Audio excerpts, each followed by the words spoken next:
boa tarde a todos vocês. Estamos aqui mais uma vez em nosso canal de conversas Evoluir, aqui hoje participando do nosso podcast sobre um tema muito interessante e muito relevante, que foi o tema da redação de ontem, que aconteceu no Enem, na primeira etapa do Enem. Estou aqui com a professora de Sociologia, Luana Cunha, e com Maria Olga, né, que é essa aluna concluinte do terceiro ano, que fez o exame também do Enem ontem, não é isso? Isso, eu fiz agora. Olga, eu vou começar com você a pergunta.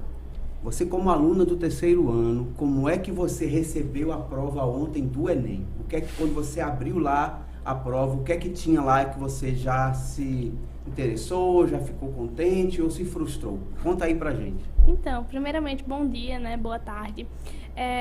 Ontem, primeiro, a gente está ali naquela ansiedade, né, de receber a prova, e principalmente a mais temida, a redação. Então, quando a gente abre a prova, a gente corre logo para a redação. Eu, particularmente, vou logo na redação. E quando eu abri, eu fiquei muito feliz, assim, foi um salto de alegria, porque eu fico muito feliz de poder ter recebido todo o assunto antes, de todas as áreas da prova de ontem, né, que contribuiu para o entendimento e conseguir realizar a redação, que foi justamente com o tema os desafios da valorização das culturas e dos povos tradicionais no Brasil, né? E isso é algo muito relevante para quem tem esse conhecimento, né? Quem está ali na aula, sempre entendendo, consegue pegar os assuntos e englobar, independente de todas as áreas, história, sociologia, literatura. E ter trabalhado isso em sala, né? Porque fico muito feliz do meu professor de redação ter trabalhado isso em sala, porque a gente trabalhou o tema a desvalorização da cultura indígena. Então, assim, eu basicamente lembrei da minha redação todinha que eu trabalhei em sala, que foi guiada, corrigida. Então, eu já sabia mais ou menos o que eu estava fazendo.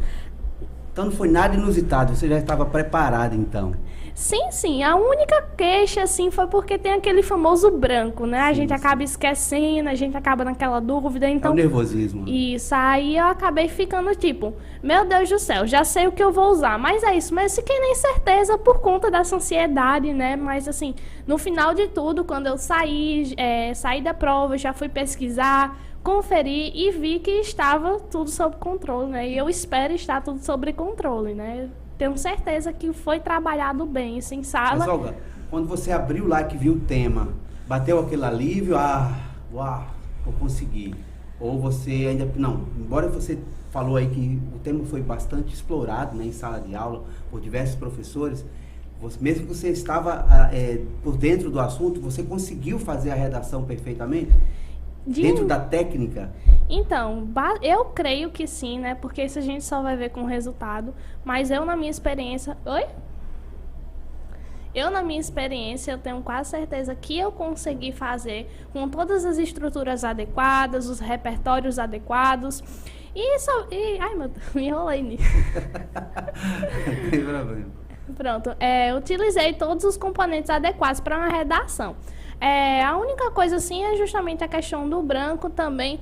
E eu fiquei um pouco indignada porque estava muito na cara, assim, já era muito esperado diante todos os fatos, né, nesses últimos 4 anos. A gente viveu isso, né, a gente teve um fato que a gente poderia ter esperado que tivesse entrado na redação, pois as apostas de temas foram fatos que estavam rolando aí nesses últimos 4 anos e tinha... justamente um fato, né, que se aconteceu com os indígenas buscando seus direitos. E nisso a gente não parou para pensar, meu Deus do céu, por que não pode ter sido esse tema? Mas aí por isso que eu fiquei, meu Deus, eu não tô acreditando que é isso. Mas ainda bem que eu trabalhei e eu como aluna ali, prestando atenção nas aulas, eu tinha esse domínio do assunto, né? Então isso é algo muito bom. Muito bom, Maria Olga. Fico muito feliz por você. Você é uma excelente aluna aqui do nosso colégio. Fico mais feliz ainda que você se deu muito bem na redação. Pelo menos dá para perceber no seu semblante aí. Eu acredito que nossos alunos todos se deram muito bem na redação. Professora Luana Cunha, você é professora de Sociologia, tá? Daqui a pouco a gente vai entrar no âmbito da Sociologia. Mas eu quero que você me dê aqui uma explicação mais, vamos dizer, técnica a respeito desse tema. Eu vou ler aqui o tema, pessoal. Produção, dá para colocar aí o tema na tela ou não? Mas eu vou ler aqui, não tem problema não. O tema da redação foi Desafios para a valorização de comunidades e povos tradicionais. Eu queria que a senhora me explicasse o que seria a valorização de comunidades e povos tradicionais, porque muita gente pensa que povos tradicionais são só os indígenas, né? A gente tem uma gama de povos tradicionais. Eu queria que a senhora me desse mais uma explicação mais óbvia do que seria esse tema e como é que ele foi trabalhado, o que é que a senhora achou do tema. Então, assim, de forma bem abrangente, nós da área de ciências humanas gostamos muito do tema. Já era algo que a gente estava, de certa forma, esperando, porque a gente tem uma certa análise, né, dos últimos anos, então a gente sempre vê o que é que vai sendo trabalhado, né? E a gente percebe que nos últimos anos está se trabalhando muitas questões sociais. Então já tinha vindo temas sobre trabalho, né, sobre a questão da flexibilização do trabalho, uberização, a gente já viu temas falando sobre a questão da inclusão, né, da deficiência, então os surdos na educação, então isso a gente já tinha ciência de que isso já tinha sido trabalhado. Aí veio o tema da invisibilidade social, né, que foi um tema aí muito bom também, inclusive no material que a gente adota aqui na escola, né, no SAI, na capa de trás do 3º ano tinha um texto inteiro falando sobre isso, a invisibilidade, a falta de registro, então também os alunos já estavam preparados. Então a gente já pensou, por que não vir uma questão cultural, né? Por que não vir uma questão relacionada a identidades, relacionadas a comunidades? Então a gente tinha um certo viés ali, um certo olhar sobre isso. Eu fiquei muito feliz com relação aos alunos, a gente teve um feedback muito bom, né? Alunos que vinham nas redes sociais, no Instagram, que vinham no WhatsApp. Professora, eu amei a prova, eu anotei lá, inclusive eles mandaram fotos das questões, eu postei nos stories, botaram fotos das questões, a cara de Luana, a questão, eles iam circulando, né? Então eles falaram, olha, usei isso, sociologia e tal, isso pra gente é muito bom, porque isso mostra que a gente estava no caminho certo, que o nosso trabalho foi muito bem feito, que a equipe, né, é uma equipe que trabalha de forma interdisciplinar, que trabalha pensando sempre assim, um passo à frente, né, o que é que pode vir. Então foi muito interessante. Esse tema em si, tem algumas palavras que são palavras-chave que os alunos deveriam focar, né? Eu separei até as palavras: desafios, valorização, comunidades e povos tradicionais. Se eles focassem nessas palavras, eles conseguiam fazer justamente ali um texto bem coerente com tudo que a gente viu ao longo do ano. Então, assim, o ensino médio inteiro é um ano de preparação para o Enem. A gente forma cidadão, a gente forma um sujeito ativo na sociedade, mas a gente não pode esquecer que a gente vive numa sociedade capitalista, onde a gente vai ter que gerar um produto no final. Vai ser um personal trainer, vai ser um nutricionista, vai ser um médico, é alguém que vai se inserir, porque afinal de contas, a gente vive do fruto do nosso trabalho, né? Então, a gente vai inserir os alunos no mercado de trabalho e hoje a forma que a gente tem que fazer isso é acessando as universidades pelo processo seletivo. Questão da meritocracia, então a gente sempre foca no ensino médio para o Enem. Então, desde o primeiro ano que eles vêm sendo trabalhados para esse ingresso na universidade. Então, eles viram o conceito de cultura para o Edward Taylor, que poderia jogar ali o que é cultura. Cultura é tudo aquilo que forma um povo, faz você ser membro de uma coletividade, né? A identidade de uma nação. Então, pensar a identidade nacional, pensar a ideia de comunidade, né? Eu fiquei um pouco assim, quando eu vi o tema, eu espero que eles não fiquem focados na população indígena, né? Mas aí vem o papel dos textos motivadores, porque os textos vieram direcionando, né? Olha, os povos tradicionais são os quilombolas, os ciganos, os ribeirinhos, os ribeirinhos, os pescadores, né? Os extrativistas, que são aqueles que estão ali, né, extraindo da terra. Então, a gente tem ali um contexto bem interessante, foi trabalhado ao longo do tempo com eles sobre cultura, cultura material, imaterial, o que é identidade, e eles podiam focar bastante ali. Com relação à própria citação, né, eu percebi que eles me relataram muito assim, eu usei sociologia brasileira, inclusive Olga também foi uma dessas que me relatou que usou sociologia brasileira, porque a gente vai ter ali no começo da sociologia no Brasil um foco muito grande em pensar, afinal de contas, quem é o povo brasileiro, né? Então a gente tem o Gilberto Freire com a obra Casa Grande Senzala, a gente tem o Sérgio Buarque de Holanda com o título Raízes do Brasil. Então muitos alunos focaram aí na sociologia brasileira para ir respondendo sobre isso. E é muito interessante a gente fazer esse viés, né, histórico na própria redação. Porque é um desafio valorizar essas comunidades. Por que é um desafio valorizar esses povos? Primeiro explica o que seria essas comunidades. Essas comunidades são os grupos que são considerados minorias, né? Isso, as minorias do nosso país. Não só aqui, né? Em todos os lugares tem as minorias. A minoria não significa um quantitativo de pessoas. A minoria no sentido de acesso, é no sentido de direito, é no sentido de políticas públicas que são direcionadas para essas pessoas. Geralmente são pessoas que estão à margem da estrutura social, à margem do sistema, e aí a gente tem que entender o processo histórico, por que elas estão à margem, né? Então essas comunidades, esses povos estão relacionados a esse processo. São as minorias aqui no Brasil que por muitas vezes são esquecidos como brasileiros, né? São vistos como grupos que estão à parte da identidade nacional, quando na verdade não são. Inclusive o próprio processo de, entre aspas, descobrimento do Brasil, né? Que o Brasil já existia, mas a gente utiliza esse termo, é um processo que faz a anulação desses povos, porque houve um processo de aculturação. Então vem os portugueses na Europa, vem para cá e coloca a cultura deles sobre uma cultura que já existia, numa ideia de valorização, né, do ideal de civilização, de progresso, e aí a gente vai fazendo o que a gente chama de etnocídio, que é o assassinato da cultura em suprimento de outra, né? Inclusive, a gente tem uma forte influência da cultura norte-americana, né? Uhum. Isso, a gente tem bastante esse processo que vem aí, os meninos inclusive devem ter utilizado, né, as teorias do darwinismo social, né, que é a evolução das sociedades, as teorias eugênicas que trazem a superioridade branca, né. Teve muitos alunos que colocaram, olha, professora, eu utilizei a política do branqueamento, porque aqui no Brasil, por muito tempo, a gente começava, né, ter esse olhar assim para os norte-americanos, para a Europa, e dizia, ó, lá é civilizado. Por que lá é civilizado? Por que lá é primeiro mundo? Por que lá é progresso? E aí as pessoas relacionaram a ideia da raça, porque lá tem mais pessoas brancas. Tendo como o branco como a supremacia da cor, a cor branca como a supremacia. Isso. Aqui tem muito preto, tem muito pardo, aqui tem muita mistura. Então o problema do atraso do nosso país é essa negritude que existe aqui. Então houve um incentivo, inclusive, de fazer casamentos interraciais, porque a ideia é, se a raça ariana é forte, se o branco é superior, quando a gente cruzar, vai clarear, não vai escurecer.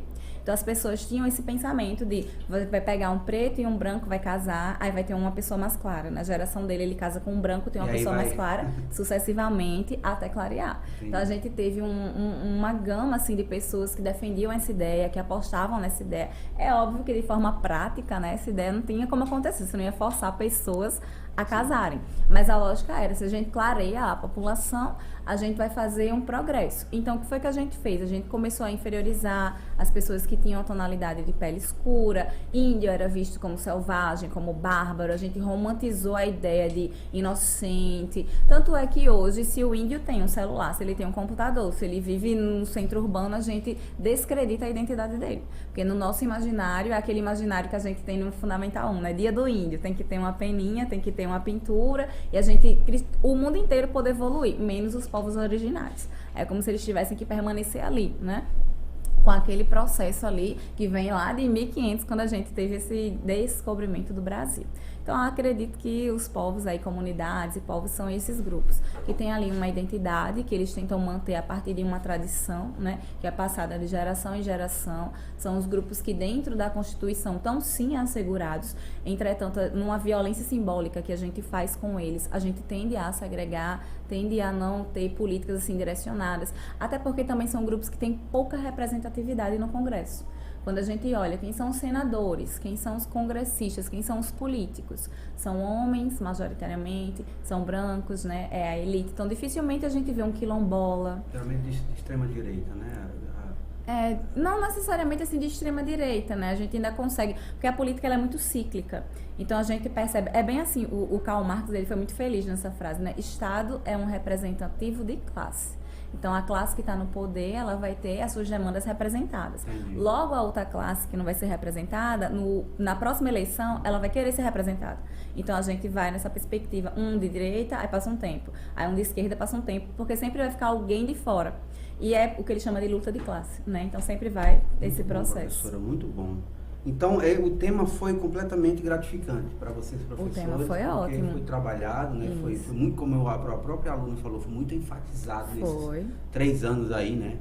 Isso.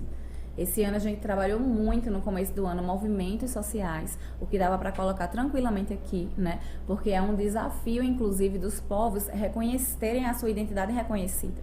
Então, há vários movimentos sociais que lutam pelo reconhecimento, né? Movimentos indígenas, movimentos Black Power, movimentos de mulheres, né? Que são também minorias. Então, a gente tem a luta desses movimentos em busca dos reconhecimentos. Muito bem. Olga, eu queria que você me explicasse com suas próprias palavras o que é que você entende por sociologia.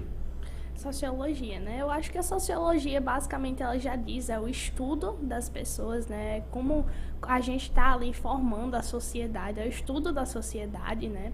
Então, nisso a gente vai ter ali os sociólogos que tentam explicar isso, né? Pois a gente tem uma sociedade diversificada, principalmente no Brasil, né? E quando quando se trata na redação, isso foi algo bem marcante na minha redação, que a gente tem uma cultura diversificada, o Brasil é formado por uma cultura diversificada. Então, a sociologia no Brasil, ela é muito importante a gente ter esse entendimento, principalmente com essa diversificação, né, da sociedade, seja independente da sua raça, independente do gênero, que a gente tem muito essa luta entre gêneros, entre classes e também entre as raças, né, que o pessoal diz, né, que tem todas como pode dizer, a crítica, tem toda a diferença de pensamento entre uma pessoa e a outra pessoa. Aí é muito importante a parte da sociologia. Eu acho que a sociologia ela tenta explicar isso, né? E nos ajudar a refletir, né, sobre o pensamento diferente do próximo, a compor, a organizar a sociedade. Eu acho que é basicamente isso. A sociologia é o estudo disso. Então é importante entender a sociedade, os povos, a etnia, para que haja humanização. Isso. E que a sociedade seja mais igualitária, é isso, professora? Seria... Pegando o gancho aqui da aluna aqui, o que a sociologia ensina enquanto ciência? Então, a sociologia, porque assim, a gente vai ter as ciências humanas, que vai ter o mesmo objeto, que é o indivíduo e sociedade, a relação indivíduo-sociedade. Então, história, geografia, filosofia, sociologia tem o mesmo objeto. A diferença é a forma como a gente trabalha ele, a nossa metodologia, o nosso olhar. A sociologia, especificamente, é uma ciência mais prática, mais da praxis.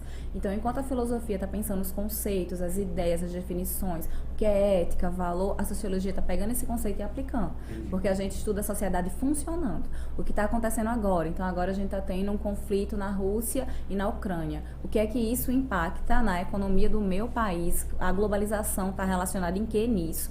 Então, a gente vai pegando os processos, né, que acontecem nas instituições, nas relações sociais, e vai aplicando isso, tentando viabilizar uma compreensão dessa realidade, tentando ver de que forma a gente pode organizar isso, né? A sociologia, quando ela surge pensando nessa organização das vidas sociais.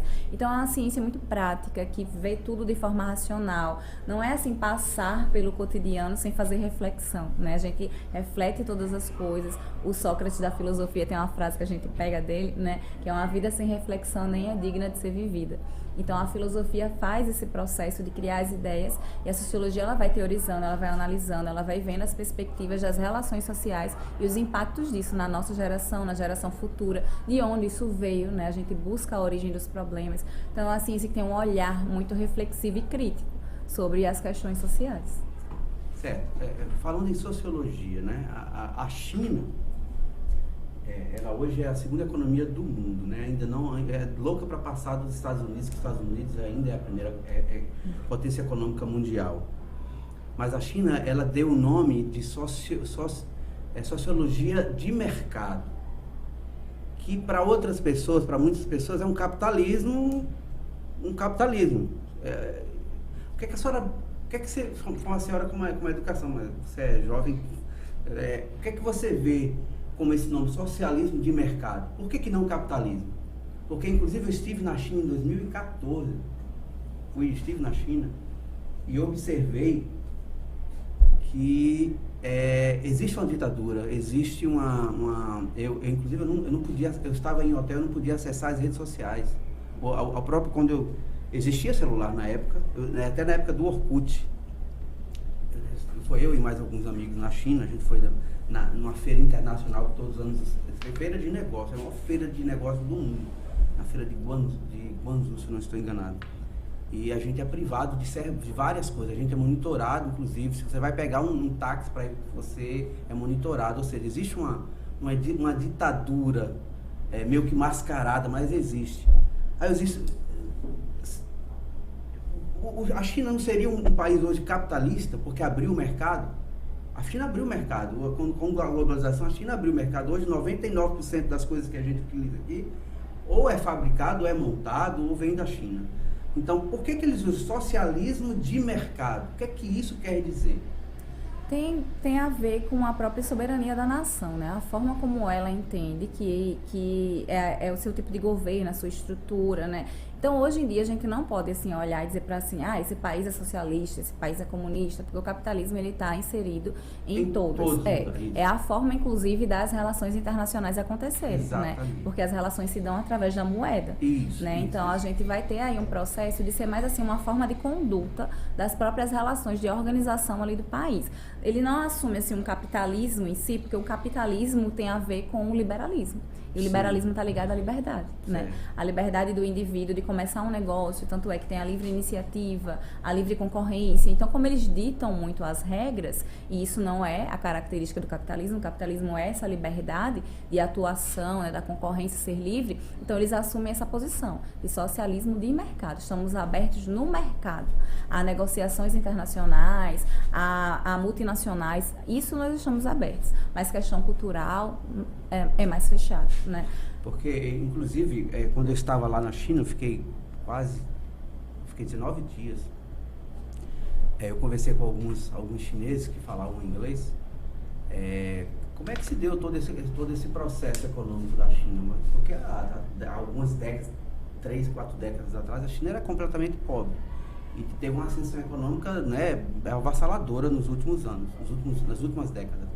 Ela falou, Fábio, o governo entendeu que precisava ir naquelas comunidades mais remotas, aquelas comunidades que não tinham nenhum acesso à educação, a nada, e pegou o idoso, botou para trabalhar, pegou o jovem, botou para estudar, pegou o pai e a mãe para trabalhar também, para fomentar, para trabalhar na indústria, e com isso, praticamente cada pessoa tem em seu fundo de quintal, por incrível que pareça, uma pequena coisa, uma pequena indústria no seu quintal da sua casa. Eu estou falando isso literalmente, no quintal da sua casa tem alguma produção de alguma coisa na China. Isso fomentou o mercado, isso fez a economia melhorar, fez as condições das pessoas, de uma certa forma, melhorar. Por que o Brasil não tem essa vertente também?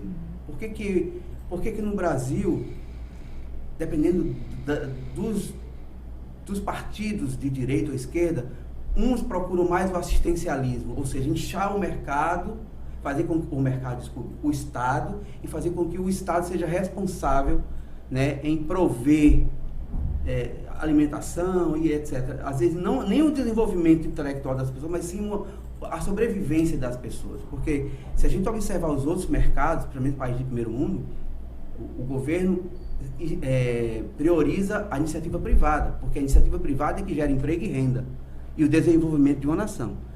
Então, por que no Brasil não acontece isso? Por que se está preocupado muito mais no assistencialismo do que no desenvolvimento das pessoas? Uma vez que você mesmo falou das políticas públicas, né, que as políticas públicas são importantes para o desenvolvimento dessas comunidades, desses povos tradicionais aí. Por que há uma metade de um país pensando em socialismo? O Brasil daria certo sendo um país completamente socialista, em seu ponto de vista? Não, a gente não tem, assim, viés para socialismo, nem para comunismo, nem vejo, assim, estruturas políticas para essa perspectiva, não. O Brasil em si é capitalista e tem a tendência a manter isso, né? O que é interessante da gente ver, né, essa questão do assistencialismo é a forma como nós fomos colonizados. Então, isso é muito importante para pensar o próprio desenvolvimento das estruturas, uma vez que a gente não fez uma inserção das camadas populares no sistema capitalista. Então, a própria abolição da escravatura foi pensada de uma forma muito abrupta, muito rápida, e não teve a inserção dos povos negros. O próprio Fernando Henrique Cardoso tem uma obra falando sobre isso, né, que é a não inserção do negro na sociedade capitalista brasileira. O que fez com que essa população ficasse à margem, inclusive, do mercado de trabalho. Eu não sei se assim, na perspectiva histórica, as pessoas já perceberam isso, mas a gente abre a senzala em 1888 e coloca para fora, né, que foi a abolição, Em 1890, a gente criminaliza tudo que o preto fez. Então, assim, capoeira virou crime, mendigagem virou crime, né? Então, tudo que as pessoas faziam para tentar, né, sobreviver foi criminalizado. Então, a gente, de certa forma, abriu a porta da senzala, botou para fora, e 2 anos depois abriu a porta do presídio e botou para dentro. E na lógica do branqueamento, o que foi que a gente fez? A gente fez uma política de imigração.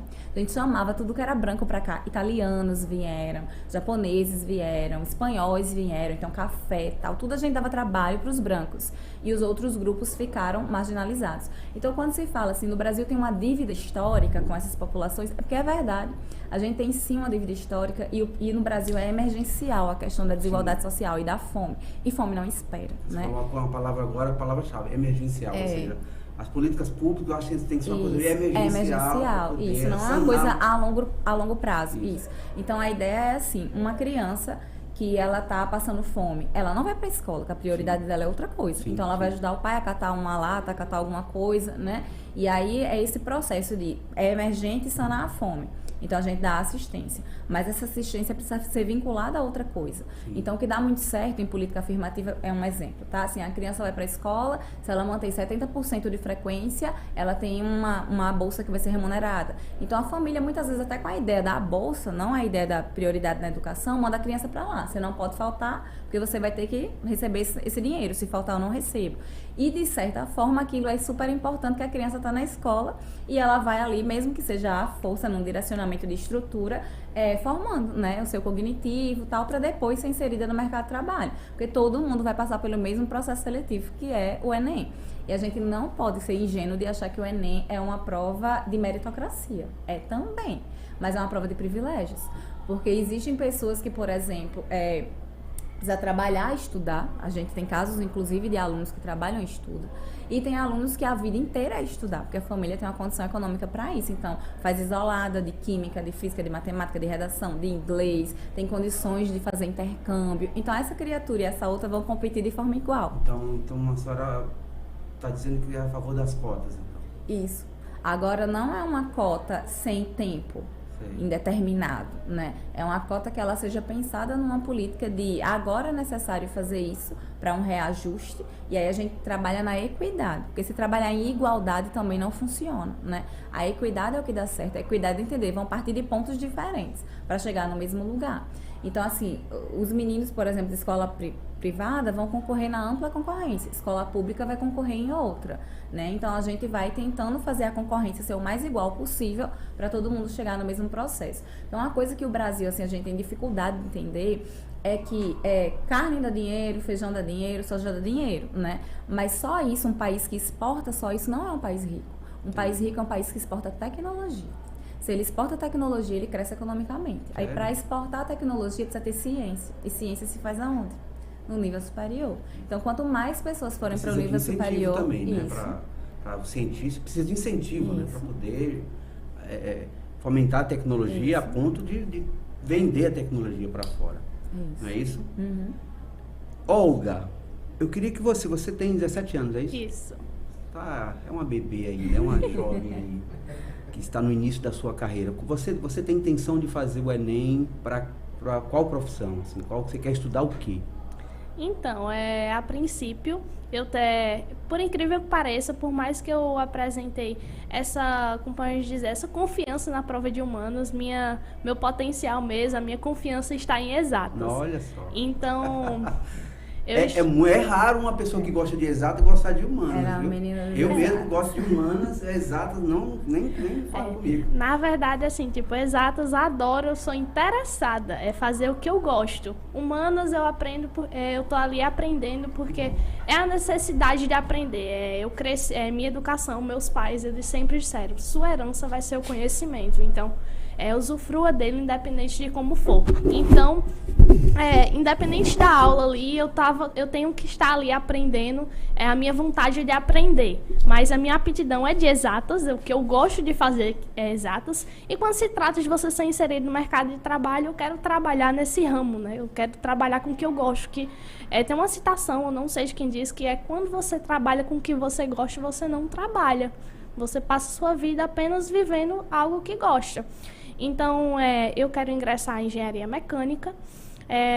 E, assim, na verdade, eu tenho uma vida, assim, como podemos dizer, de multifunções. Então, eu quero abranger nessa área de tecnologia, mas, por incrível que pareça, eu quero me especializar nisso para ensinar isso. Eu quero poder ensinar o que eu gosto, quero poder entrar em concursos, eu quero poder tirar meu mestrado, doutorado, para poder ensinar na área de engenharia mecânica, né? Porque eu quero ensinar o que eu gosto. Por isso que eu não me englobo tanto na área de pedagogia, porque eu gosto de ensinar, mas eu gosto de ensinar e fazer aquilo que eu gosto. Então, por isso que eu vou para a área de tecnologia. Muito bem, Maria Olga. Você é uma menina muito inteligente, tem muita eloquência, fala muito bem. Eu tenho certeza que seu sucesso vai ser brilhante. E só para a gente finalizar aqui, isso aqui foi só um comentário mesmo sobre o tema, né, da redação, né? Convidei vocês de última hora para a gente tecer alguns comentários bem técnicos. A professora foi completamente categórica aí no tema, você também, enquanto, né, lá a candidata fazendo a redação. Eu vou fazer uma pergunta bem pragmática para você. O que é que você espera de um país? Você é jovem, você tem uma carreira pela frente aí. O que é que você espera de um país? Ou do seu país, obviamente, né? Então, o que eu espero de um país, né, principalmente o nosso Brasil, que a gente tem essa afetividade com o nosso país, por mais que a gente saia, a gente quer estar sempre no nosso berço, né, perto dos nossos familiares, a afetividade. Então, eu espero que, a princípio, a gente possa viver de forma tranquila, né, uma vida leve, tranquila, de afetividade. Mas, para isso, a gente precisa estar bem nos outros quesitos, seja eles sociais e econômicos. Então, é importante, né, e esperado para que esse país ele possa desenvolver, ele utilize estratégias, ele utilize de projetos e formas de formas que sejam interessantes para o desenvolvimento do país, porque eu acho que é necessário a gente estar aí inserido no desenvolvimento econômico e todo aquele desenvolvimento necessário, né, para o país poder estar ali junto com as outras potências, porque acho que é importante que a gente podendo viver isso de forma tranquila, a gente vai conseguir viver os nossos laços afetivos de forma tranquila. Muito bem, a última pergunta, tá?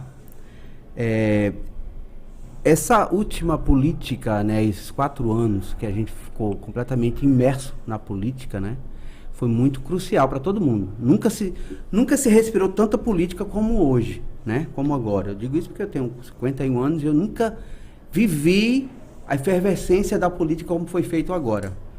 Né, de certa forma, é tanto que dividiu o país literalmente em duas partes. Literalmente, né? E a gente pôde perceber aí, com mais relevância, por mais que se estudou anos e anos passados sobre, por exemplo, sobre presidente, sobre partido, sobre TSE, sobre os 3 poderes, sobre exército, mas a gente está vendo isso, de uma certa forma, com muito mais relevância, né, professora? Como é que você vê isso? Aí eu faço aquela pergunta assim. Houve essa briga política entre esses 2 partidos, né, entre direita e esquerda, e ficou meio que uma frase aí na cabeça das pessoas, pelo menos imputar isso na cabeça das pessoas, como que, por exemplo, o crime compensa no Brasil. Você concorda com isso ou não? Não, na verdade, eu acho que isso vai muito contra, porque o que a gente vê dessa polarização são os focos de cada governo, e todos os 2 focos são importantes, né? A gente vê cada um com o seu foco, mas que, na verdade, todas essas coisas é importante estar tudo inserido em um governo. Educação, a economia, tudo está em equilíbrio e é necessário isso. Então, quando se trata de você roubar, de você fazer as coisas erradas, não compensa, porque eu acho que o certo, na verdade, tudo isso vem de um princípio que muitas vezes a pessoa faz isso, não é nem porque quer, mas porque precisa. Então, quando está inserido na educação, ela não vai precisar. E quando ela está inserida no mercado de trabalho, quando ela está inserida na educação, a gente é direcionado ao mercado de trabalho. Sim. Então, quando a gente é inserido no mercado de trabalho, a gente não tem essa necessidade de furtar, porque, na verdade, não contradiz, né, os princípios. Quando a gente quer viver numa família tranquila, de laço afetivo, isso não entra nos princípios adequados.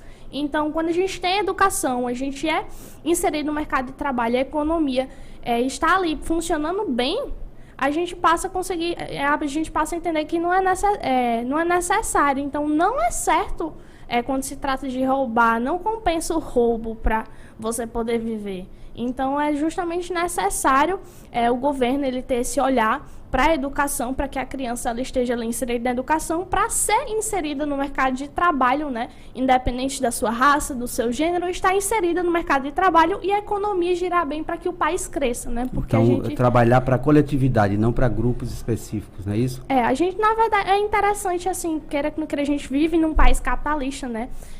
E é interessante a gente ter os nossos próprios negócios, a gente ter o fruto do nosso esforço, porque não é interessante uma pessoa ganhar sem se esforçar como uma pessoa que se esforça. Então, realmente é interessante para que a pessoa trabalhe e tenha o fruto do seu esforço. Então, de fato, a pessoa ela trabalha, tem o seu esforço e assim, tendo toda a sua economia desenvolvida na sua família, ela não precisa fazer isso. Então, se é investido em educação, se é investido no mercado de trabalho e as pessoas estão inseridas, não estão sendo descartadas, isso não vai... eu creio que isso vai ser reduzido, né? Porque independente sempre vai ter, né? As pessoas roubando, que tem gente assim que, como pode dizer, é ruim mesmo, assim, que nasceu ruim mesmo. Você quer dizer que a corrupção sempre existiu, né? E vai continuar existindo, é isso? Eu acho que na sociologia até explica, né? Que, na verdade, eu não me lembro, é um filósofo, um sociólogo que explica o jeitinho brasileiro, né? Independente quando às vezes a gente tenta seguir uma norma, a gente dá um jeitinho de ultrapassar para conseguir ter ali um pódio, conseguir ter alguma coisa, né?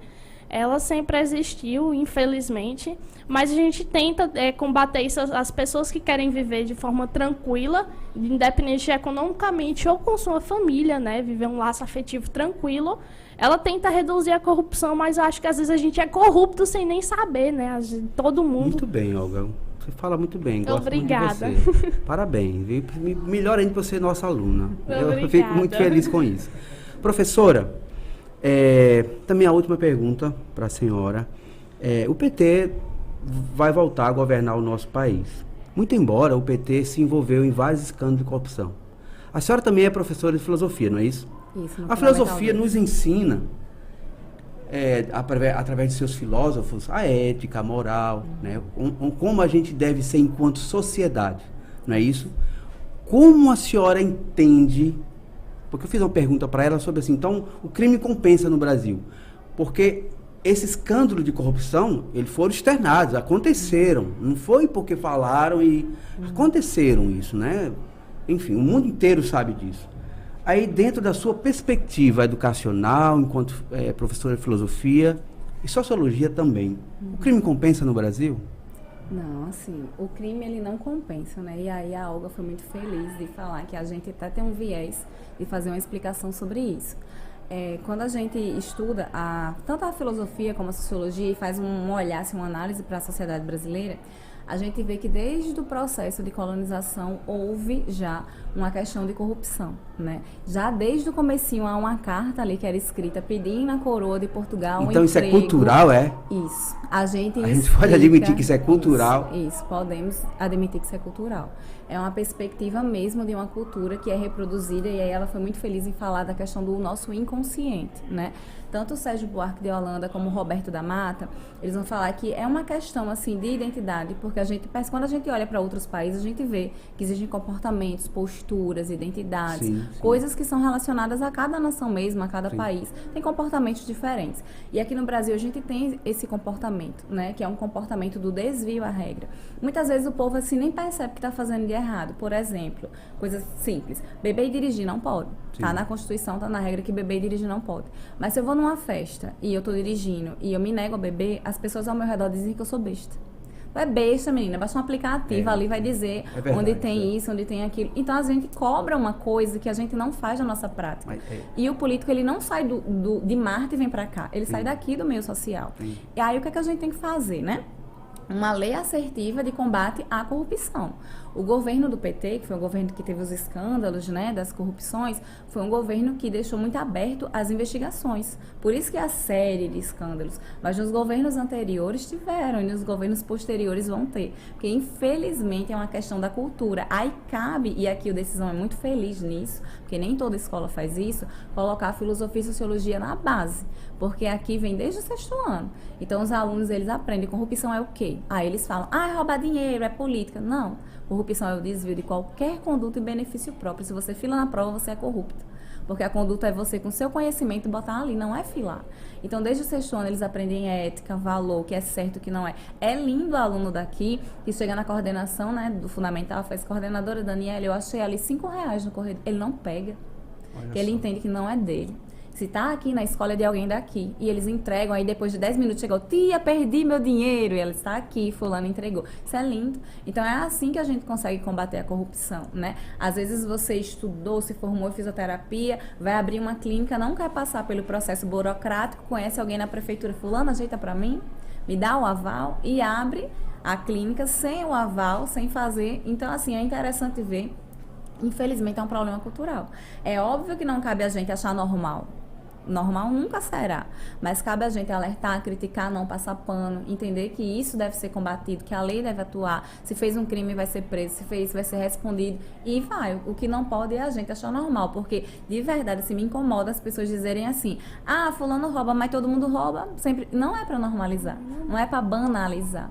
É para dizer, fez isso aqui a gente não deve aceitar. Então vamos lutar por um Estado, por um país, por uma nação que combata isso. E aí a gente percebe nos discursos das pessoas de verdade uma retomada dessa consciência, né? Por isso que a gente olha muitas vezes o político, se ele é ficha limpa, se não é. É muito legal as pessoas, não, deixa eu ver se fulano aqui é ficha limpa, vou votar nesse. Se esse aqui não é, não vou votar. Escândalos de corrupção, não voto. Então é muito interessante ver, né? O crime não compensa, nem vai compensar jamais. Mas existe sim uma tendência ao desvio na identidade brasileira e que a gente precisa reverter isso, né? E sim, a educação é uma saída. Uma coisa que a senhora falou que eu estava imaginando aqui foi que, assim, realmente o colégio, né, Decisão, ele foi... Desde os princípios. Isso nessa questão de colocar a filosofia na educação e tudo tal. Mas eu vejo que a família em si, ela tem um papel muito mais fundamental do que um colégio colocar uma certa matéria. Porque eu acho que não só valeria a pena você estar dando o máximo de si, você estar passando o máximo de si, das melhores técnicas possíveis para o aluno, nessa parte da filosofia. E a parte de casa, a parte familiar, não leva em conta, vamos dizer assim, né? Porque muitas vezes é mais fácil, realmente, uma pessoa ter espelho em alguém lá fora, né, de que dentro de casa. Mas às vezes o exemplo de casa faz com que essas coisas, vamos dizer, girem ao contrário, entendeu? Eu acho que a família, ela deveria ter realmente um papel muito mais fundamental de que o colégio está fazendo uma parte de família. Isso. Muito bem, aqui é bom, é bem democrático, porque até o produtor participa, né? E a fala dele a conversa está tão interessante, é muito né? Pertinente, né? Porque assim, de fato, né? As famílias precisam ser educadas quanto à questão, né? De honestidade, moral, ética, bons costumes, etc. Né? Cultural. Como a senhora mesmo falou, o Brasil, tudo que acontece no Brasil é uma questão cultural. Se a gente for analisar outros países, né, Estados Unidos, Alemanha, Japão, inclusive, são comportamentos completamente diferentes. Mas isso vem desde uma história que não vai se mudar de um dia para a noite. Até porque, né, como a senhora falou, o colégio teve a atitude e a iniciativa de colocar profissionais para começar a mudar, vamos dizer assim, o mindset dos alunos, e os alunos é que vão educar os pais em casa. Uma vez que não é assim, isso é verdade. Não é isso? Tem muito aluno que chega dizendo assim, inclusive aqui, por exemplo, a gente tem uma funcionária, né, que a filha dela é minha aluna desde o 6º ano, que é a Viviane, e Viviane diz assim, Luana, ontem eu tive uma aula de Michel Foucault. Ela chega em casa, olha mãe, a gente tá na sociedade do controle, da vigilância, todo canto a gente tá sendo visto, tem câmera ali, tem câmera assim, e ela vai explicando, ela diz assim, eu aprendo muito com Catarina, né, que é a filha dela, quando eu chego em casa. Mas essa fala, né, que vocês estão trazendo é muito interessante, porque houve uma inversão do papel. né? O papel da escola é um, o papel da família é outro. Mas como a gente vive numa rotina muito intensa, porque hoje uma pessoa que recebe um salário mínimo, ela sobrevive, né? Ela não tem uma qualidade de vida, precisa ter 2 pessoas na casa trabalhando, eles não têm tempo de fazer a socialização primária, que é cuidar dos filhos. Essas crianças estão sendo criadas por tela e estão sendo criadas em escolas integrais. Então, cada vez mais a quantidade de pai que chega na escola e pergunta, é integral? Se for, fica. Se não for, não fica. É muito grande. Porque não tem onde deixar a criança. Então, quem é que está fazendo a socialização dessas crianças? Os educadores e as telas. YouTube é A, B, C, que eles vão seguindo. E ali a forma de conduta deles de ver o mundo, de enxergar o mundo, vai sendo criada. O que, de certa forma, é prejudicial. Porque valores são reproduzidos intrafamiliar, né? E essa mudança comportamental ou culturalmente dizendo, ela leva anos, décadas, né? Para poder mudar uma sociedade, né? Mudar completamente a sociedade, isso não é do dia para a noite. Mas, gente, muito obrigado, professora, pelo seu tempo. Nosso Foi aluno, maravilhoso, muito obrigado obrigada. também. Um beijo no coração de vocês. E terão outros temas aí que a gente vai estar falando, viu, professora? Certo, Tá pode certo? chamar. Não é à toa que a senhora é mestre também, não é Sou isso? doutora. Doutora, olha só, Doutora. tá vendo? Nós só temos professores das galáxias aqui, tá? Tá bom? Então, beijo no coração, valeu e até a próxima. Beijo, até Tchau. a próxima.